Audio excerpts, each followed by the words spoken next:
All right, so we're going to finish up digestive system, and then we're going to move right into reproductive system. Ready.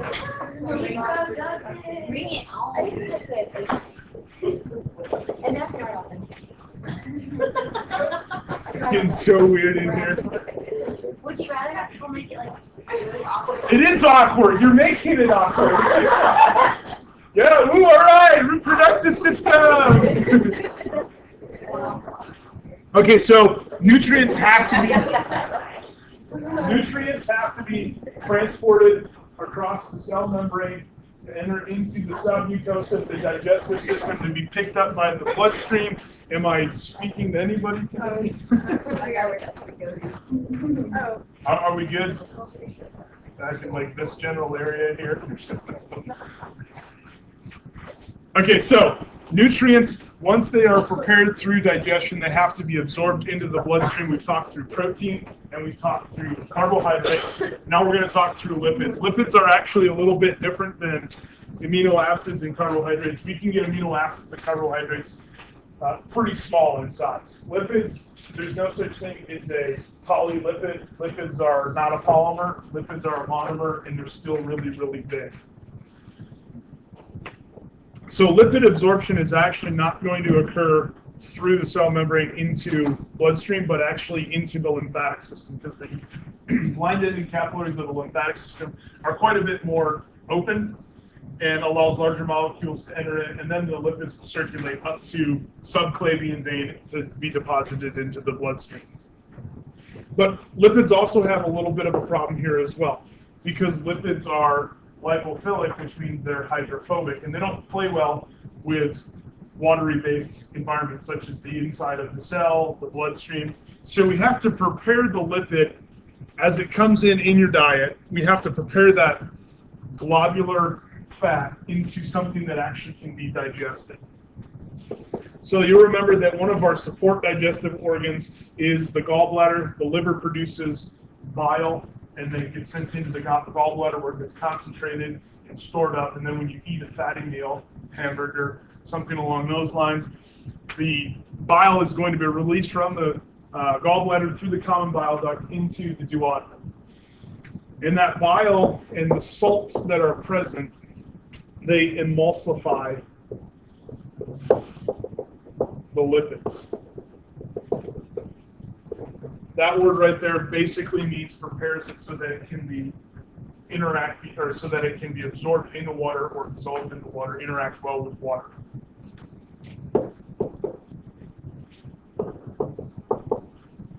So rather than having that big glob of fat, we're going to form small droplets.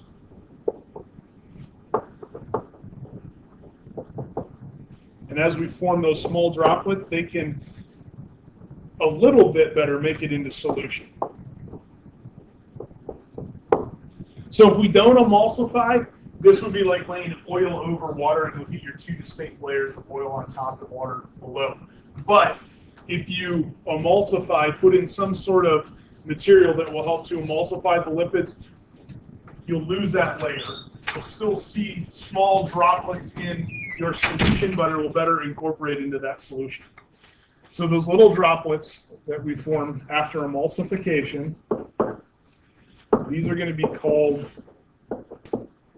emulsion droplets. And we're actually going to find this beginning in the chyme that's being released as a bolus into the duodenum.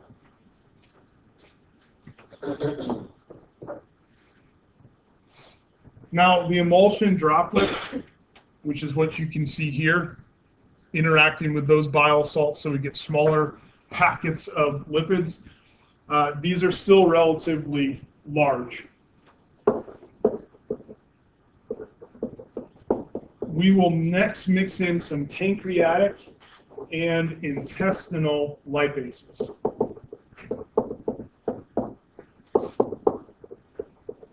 Okay, so what is a lipase? It's an enzyme, and it's going to break down fat because it's a lipase. And pancreatic lipase versus intestinal lipase, it's really just the point of production. Pancreatic cells are going to produce pancreatic lipase. The intestinal cells will produce the intestinal lipase. So those individual droplets in the presence of our lipase enzymes will be subjected to breakdown. What's the word after lipase? Mixed in. It's 2 words, not 1 word. I'm going to do it, and that's spelled mixed. So intestinal lipases are mixed in. The droplets are subjected to breakdown, and as they are broken down, we're now going to form fatty acids and monoglycerides.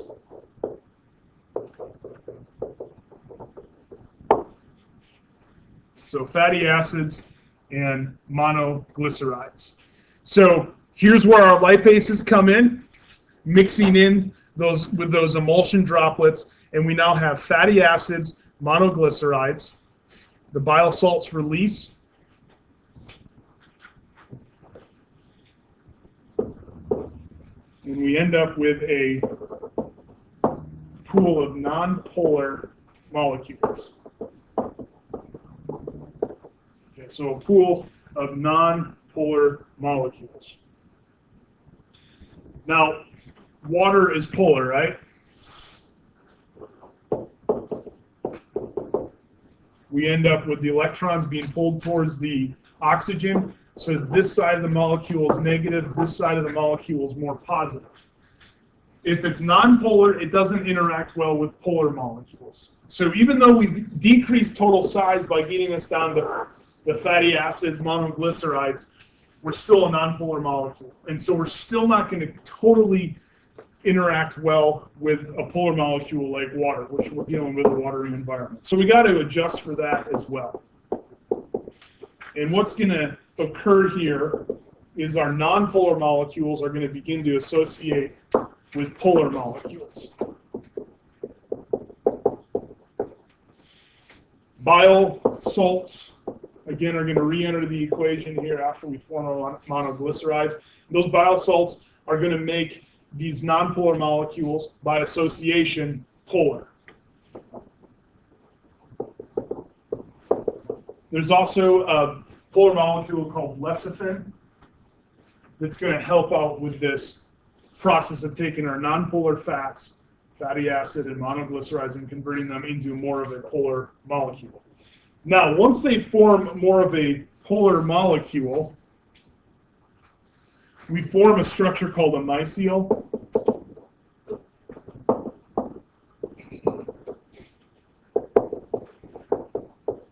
So here's our polar molecule, and then our nonpolar molecule and our polar molecule, they combine and they form these things called micelles.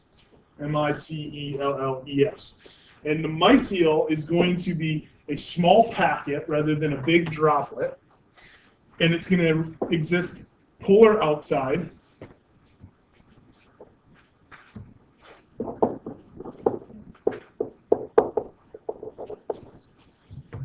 And have all of the nonpolar on the inside. So polar on the outside, nonpolar on the inside.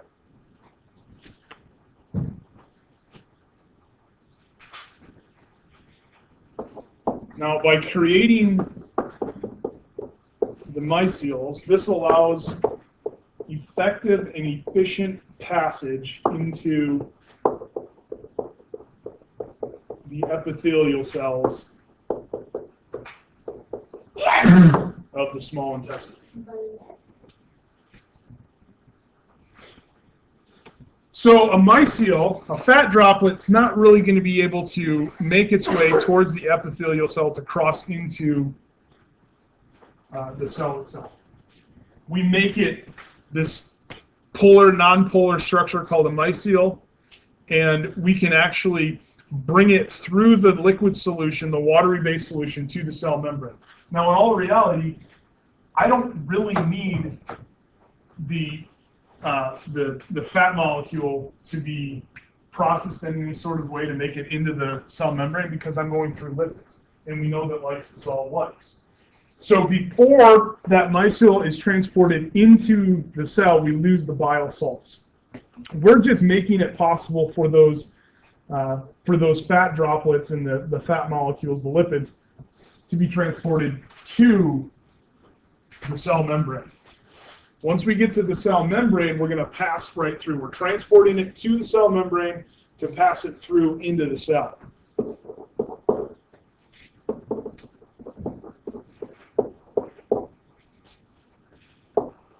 Once we get the fat or the lipid into the cytosol inside of the cell, we are going to have 3 lipids that come together will associate into a triglyceride.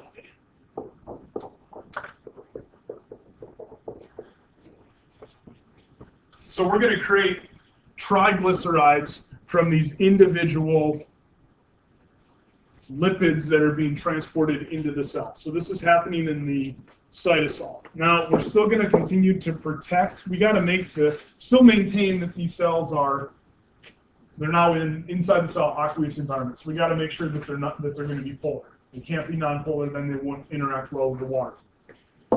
So they get associated with proteins. Those triglycerides get coated with proteins.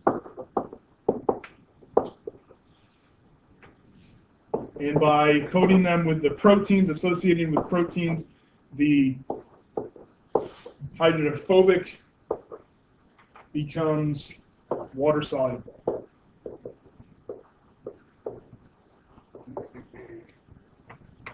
So the triglycerides are going to form, associate with proteins, and then we call that a chylomicron.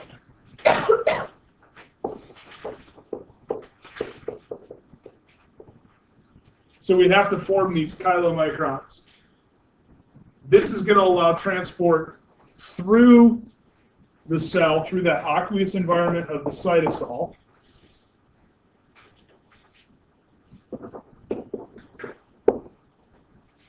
It allows passage into the extracellular fluid. So we get released from the epithelial cell of the small intestine and make our way into the extracellular fluid. This process is facilitated through cell transport in bulk, so exocytosis. So we'll have a large amount of these chylomicrons released from the cell through exocytosis. Now, these are still, even though they're quite a bit smaller than the fat droplet that we started with from our meal, these chylomicrons are still really big, and so they don't easily enter the bloodstream through the capillary, just because the capillary is more restrictive in what permeates through that barrier. So rather than transporting them initially in the blood, we're going to enter into the lymphatic system.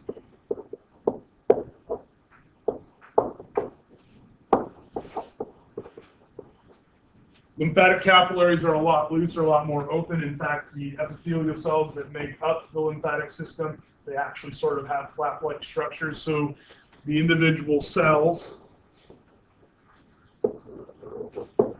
can actually open up. So if we looked at a little time lapse here, same 2 cells, that flap will open up so that our chylomicron can enter into the lymph. Now, because this is happening in the mesenteric lymphatic system, or the mesenteric portion of the lymphatic system, the lymph there becomes very milky white in the presence of the fats that are entering in. And so instead of calling it just simply lymphatic fluid, we're going to call it lacteal to differentiate between the lymph in other parts of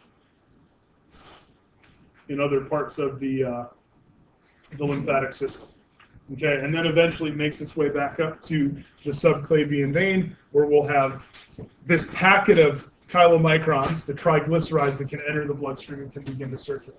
Once we get them in this chylomicron form, they're water soluble, and so they can go into the extracellular fluid without any problem. They can cross into, and that's why, by the way, they're being released through exocytosis, because then they don't have to cross through the membrane directly. They get packed up, they form a pore, and it releases them into the extracellular fluid, which is liquid, the lacteal, or I'm sorry, aqueous, into the lacteal, which is aqueous, and then into the bloodstream, which is also aqueous.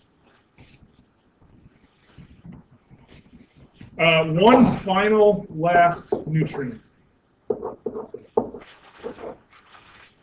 and that's water itself.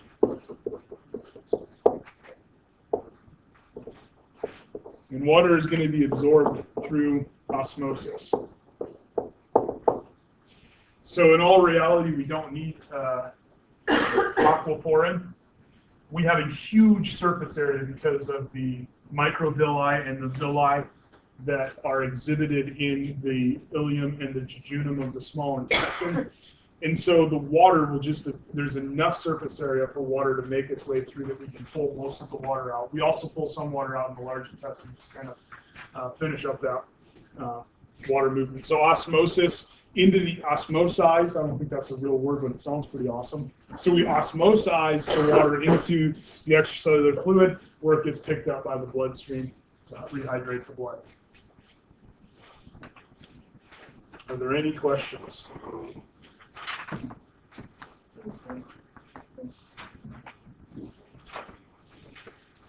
Does everybody have everything they need? All right, are we ready for the reproductive system?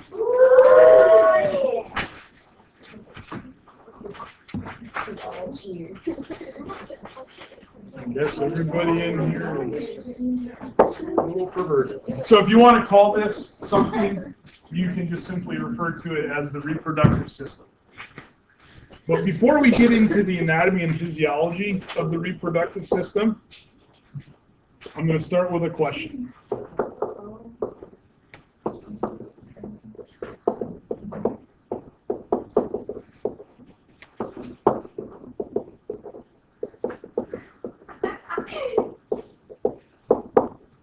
What is the function of the reproductive system? Okay, that would be a very naturalistic view.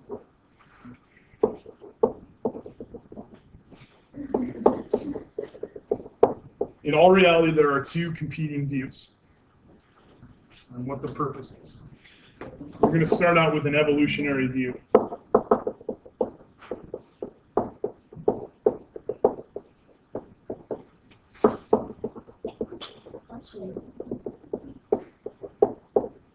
All right, so we're going to start with the evolutionary view of the reproductive system. And as Catherine has already alluded to, the reproductive system is for reproduction.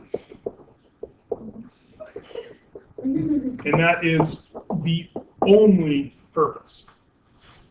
So reproductive system is only for passing on genetic material.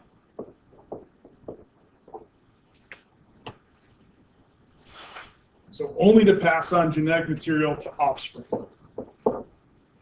Because of this, there is one question that can be asked.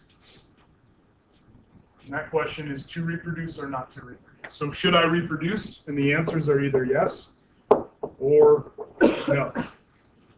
Now, there is a drive to reproduce.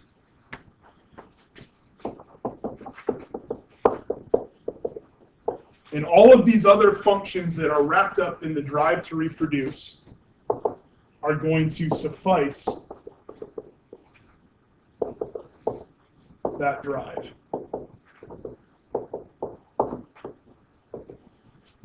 So all other apparent functions are just simply to suffice that drive to reproduce. And so an organism will always have that drive in the evolutionary view and has to make the decision on whether they will reproduce or they won't reproduce. So all of these other functions, by the way, that I'm referencing, sexual desire, the emotionality of the sexual response, all of these are feeding back onto that drive to reproduce.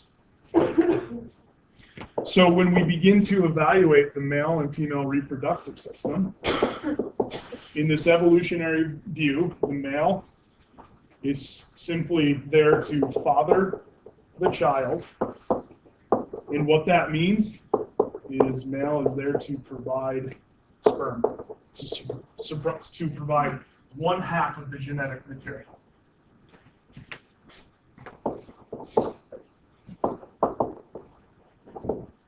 The female is there to carry the child and to care for the child to a point of maturity. In fact, this has become so strong in our society today that we no longer need a father. There is no need for a father any longer in the drive for reproduction and for fathering or for raising children. And I think we see that very prevalently throughout most of our society as we have discussions on marriage rights and reproductive rights.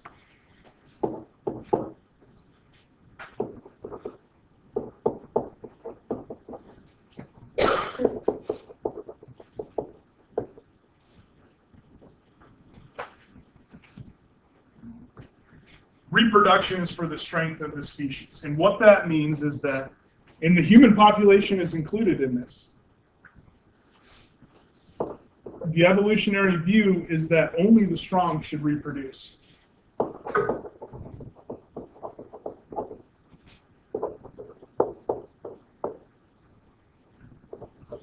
So the strength of the species is dependent upon only the strong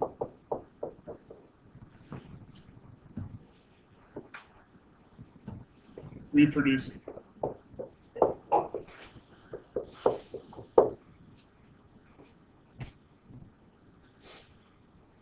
In addition to only the strong reproducing, which, by the way, if you think back in history, the Jews and blacks were considered to be weaker species of humans, and so we wanted to eradicate their ability to reproduce. That was one of the big purposes, not the main purpose, but one of the big purposes of the Holocaust. One of the big purposes of slavery was to make sure that we could at least control their reproduction.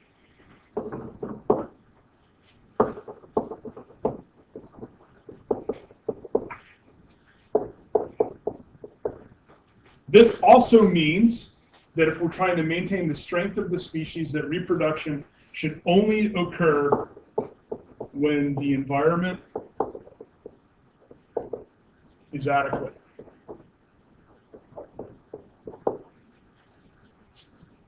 So reproduction should only occur when the environment is adequate. Now, in an animal population, we may see a downturn in the number of pregnancies that naturally occur when food species are low. There's a linked cyclical pattern between moose populations and wolf populations on Isle Royale in northern Michigan. There's a linked population or a linked cycle between bobcat predation and grouse habitat. So those are very natural things that occur and are okay within the animal world, but as we begin to apply this to the human species that live differently than animal species, we begin to see things like controlling birth. And we'll take birth control to prevent what we would deem an inadequate pregnancy. And by the way, this also includes abortion, which is a form of birth control in the United States.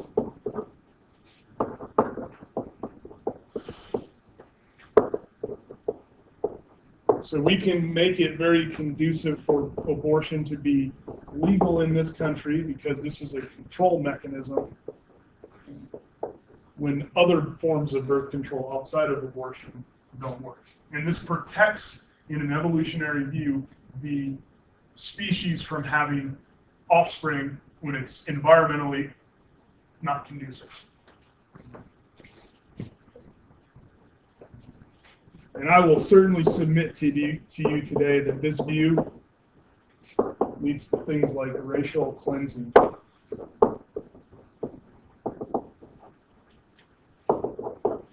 It's been long held that in fact, Darwin held this view. Hitler certainly held this view. He took much of his belief from Darwinian evolution, that there are some races that are just simply weaker.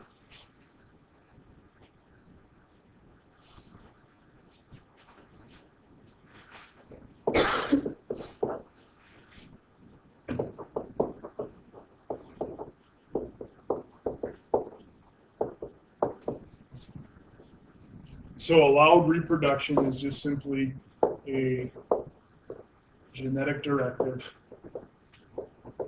that needs to be controlled.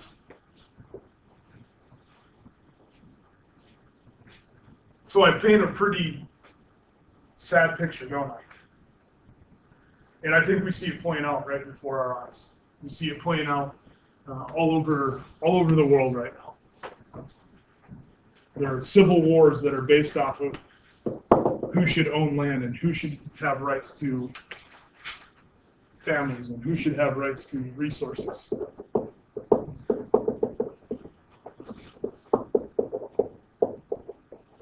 But there's nothing like the hope that's bound up in Jesus Christ. And there is a different worldview, and a worldview that I would love to see take our planet by storm.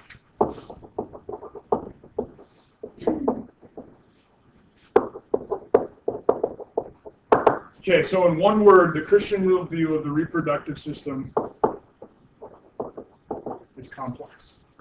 And that really shouldn't surprise you. We've just discussed, or spent the last 2 semesters discussing the intricate complexities of every other reproductive system. This is going to be no exception.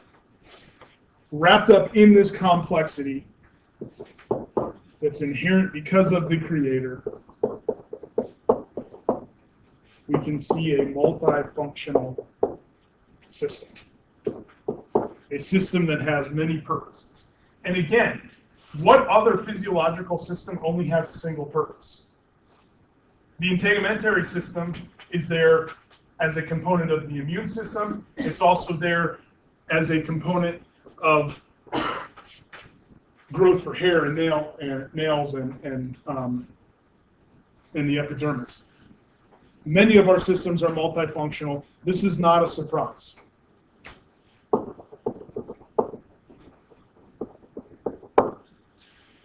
One of those functions is certainly reproduction. And it is through reproduction, the passing on of our genetic information, that we lead towards an inherent desire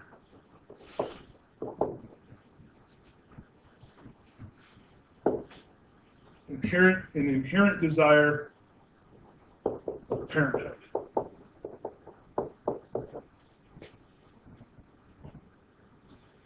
And so, as I already said, kind of contrasting back to the naturalistic worldview, dad's there to donate genetic material, mom's there to do everything else. The Christian worldview, mom is there to be an incubator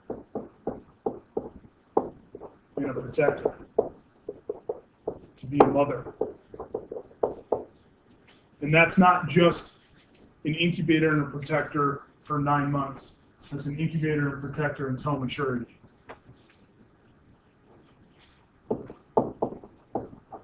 What about the male?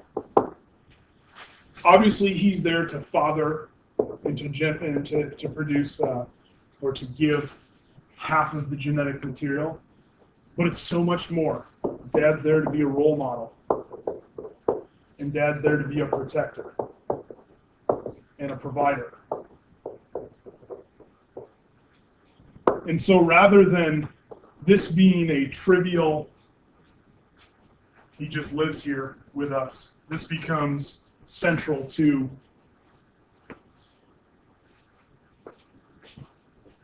the development of children and the maturation process and building a family.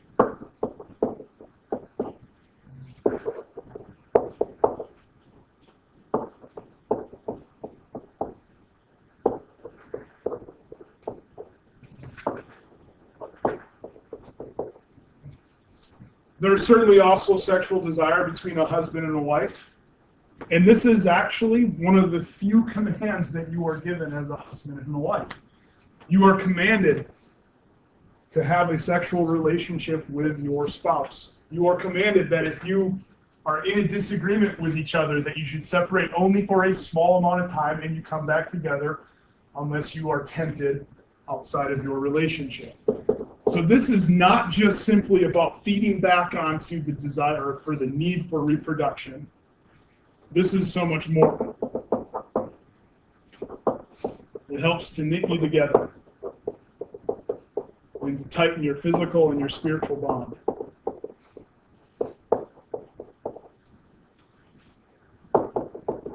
In one way, it spoke as being that unites the flesh as one.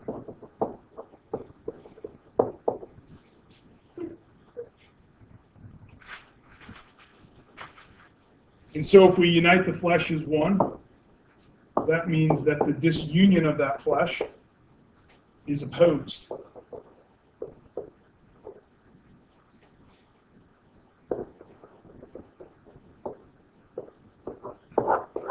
Divorce shouldn't be part of your vocabulary.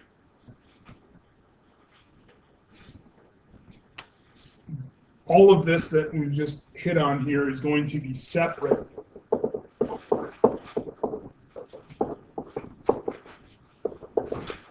from procreation.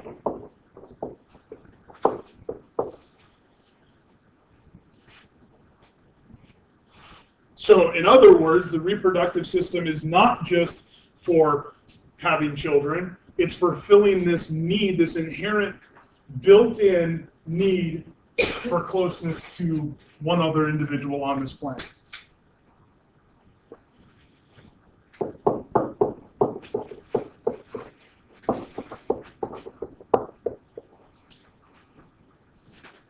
The sexual response is a third function of the reproductive system under this Christian worldview.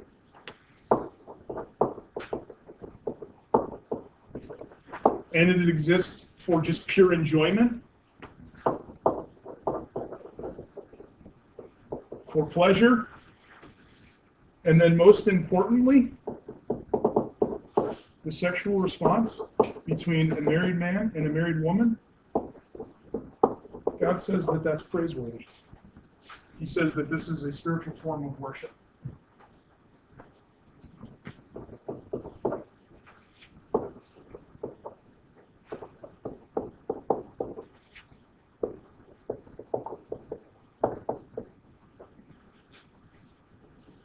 God's word says that God created everything for our pleasure.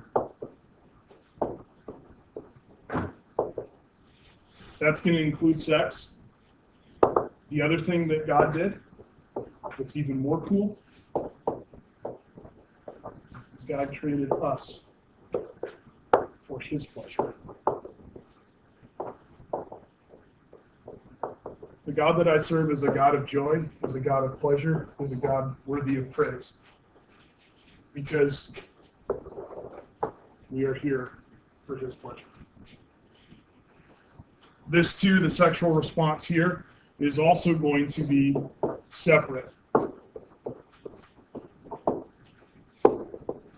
from procreation.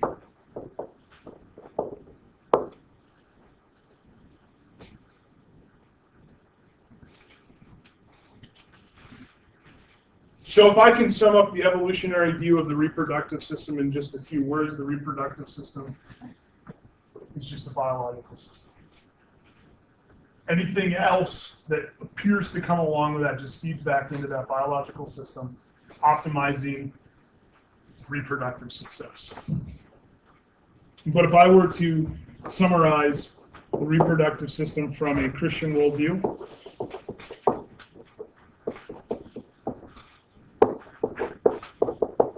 The reproductive system is a biological, spiritual, and psychosocial or psychological system.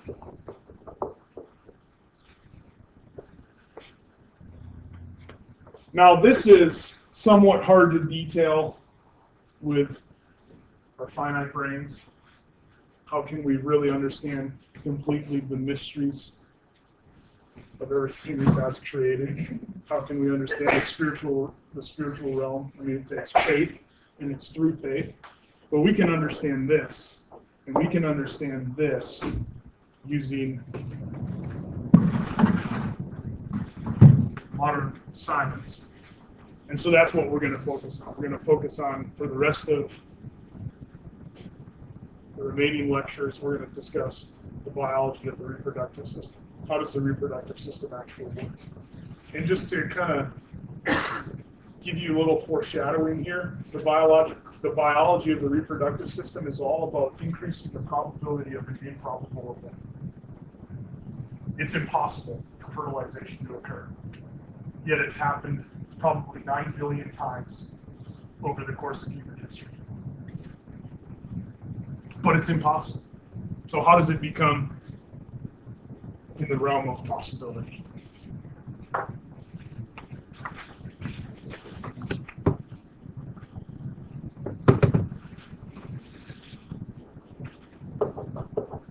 So we got to start somewhere. So we're just going to start with the male side.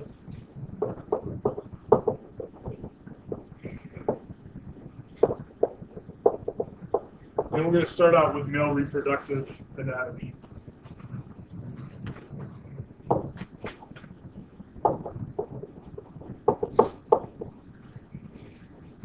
There are going to be two regions.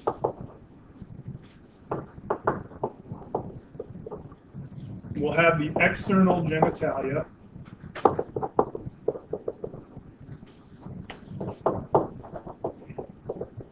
which includes penis and then the scrotum. And these work together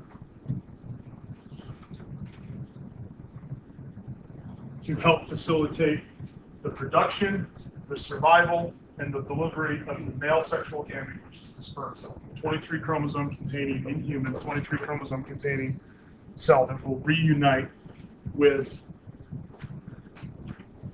the ovum, which is the female version of the sexual gamete during copulation.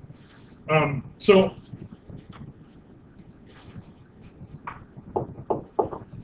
the internal genitalia is going to be the second region here.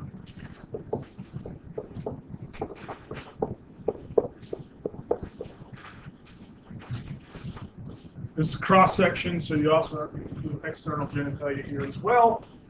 Internal genitalia is basically a system of tubes.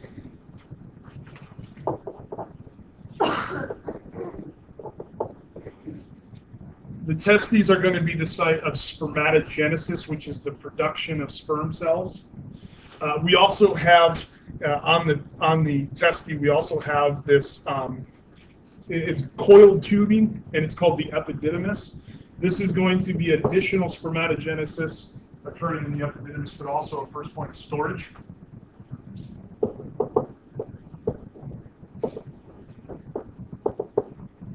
And then leading away from the testicular tissue and the epididymal tissue, we have this long tube.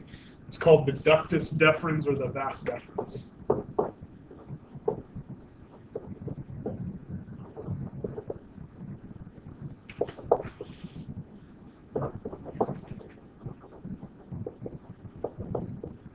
So ductus deferens or the vas deferens.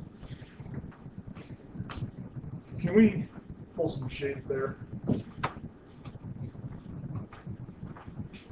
little bit darker here. A little better.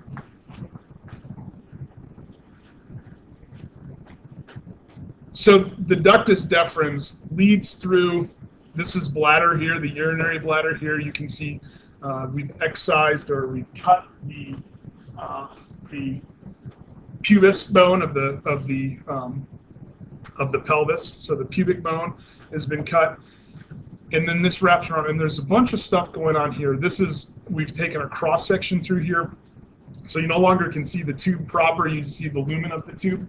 So that ductus deferens is going to move through or move into this region of the male reproductive system. And there's 3 structures there that the vas deferens is going to move through, and then will lead into the, you can see this is the urinary bladder right here, and then leading from the urinary bladder you have the urethra, and in the prostate gland, this big gland here, you're going to have the tubes converge. You're going to have the vas deferens, the ductus deferens converge with the urethra, and then the rest of the way out through the external genitalia, it's all shared. A little bit different when we get to female reproductive system.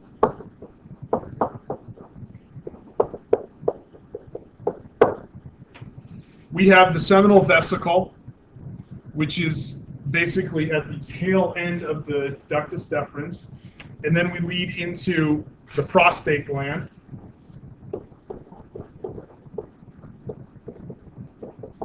And then from the prostate gland, we have this small little gland called the bulbal urethral gland.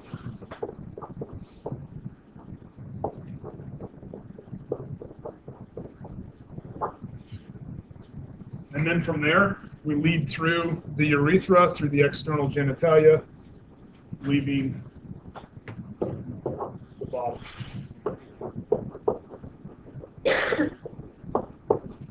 Okay, there are 3 functions. One is going to be sperm formation. Sperm formation is a process known as spermatogenesis. We're going to talk about spermatogenesis in detail.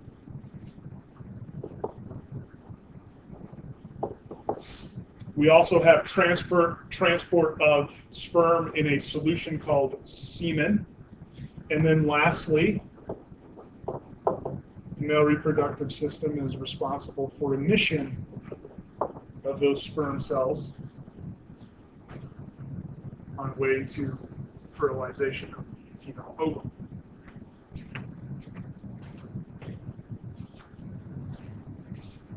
Does everybody have all of that?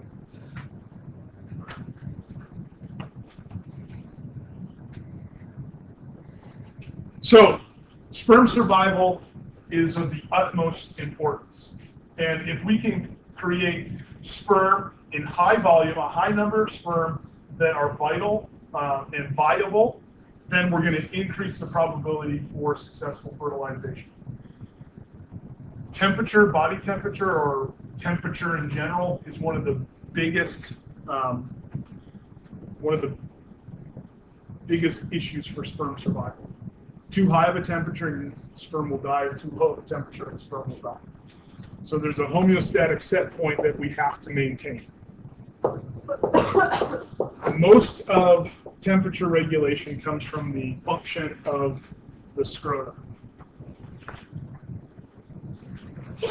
There is a lot of musculature, a lot of vasculature inside of the scrotum, and everything is basically designed to help optimize temperature regulation.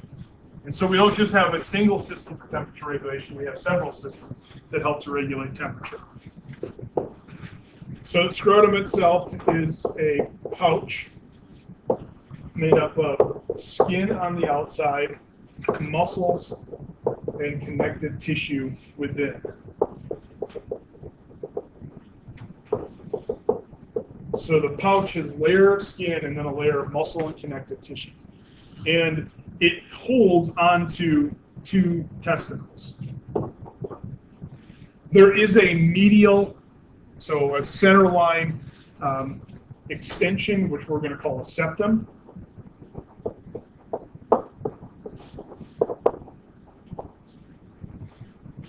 So we have the median septum, which divides internally into a left and to a right. The external surface, the septum is actually going to be visible as the perennial raphe.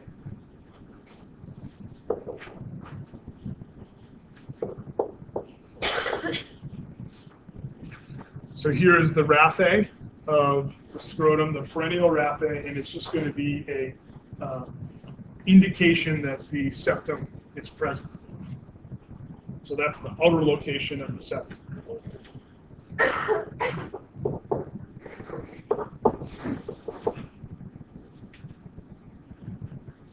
The left side and the right side vary in height. The left side, on average, is going to descend a little bit lower. And then the right-hand pouch is higher, but the height is going to be variable. So the height varies. So by having the left side and the right side a little bit in different levels, so left side here is just a little bit higher, right side's a little bit lower, and what it does is it protects both of the testicles from compression.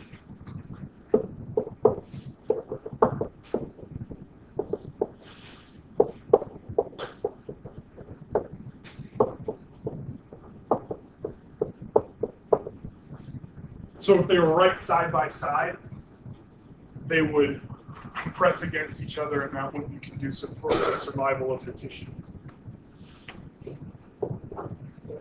Now, the big thing that the scrotum accomplishes is it is a regulator of temperature. So in degrees centigrade, body temperature, average body temperature is 37 degrees centigrade.